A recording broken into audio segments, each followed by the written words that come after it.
ریاض حسین کی رپورٹ کے مطابق Gujranwala chamber of commerce and industry اور ضلعی انتظامیہ کے مابین incubation and skill development centre کے قیام کے لیے مفاہمتی یادداشت پر باضابطہ دستخط کر دیے گئے۔ تقریب سے خطاب کرتے ہوئے صدر Gujranwala chamber of commerce and industry Ali Humayun but نے کہا، چیمبر کے 5 تا 6 ڈریم پروجیکٹ میں پرائمری انکیوبیشن سینٹر سر فہرست تھا، جس کے لیے گزشتہ 4 تا 5 ماہ کے دوران مسلسل عملی اقدامات کیے گئے۔ انہوں نے کہا، شہر میں قائم 34 صنعتی کلسٹرز کے باوجود آئی ٹی اور جدید ٹیکنیکل تربیت کے لیے مربوط پلیٹ فارم موجود نہ تھا۔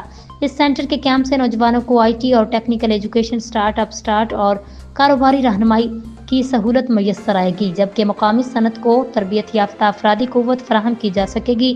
صدر چیمبر نے بتایا، حکومت پنجاب کے ادارے اربن یونٹ کی مقرر کردہ ٹیم نے حال ہی میں شہر کے مختلف مقامات کا دورہ مکمل کیا۔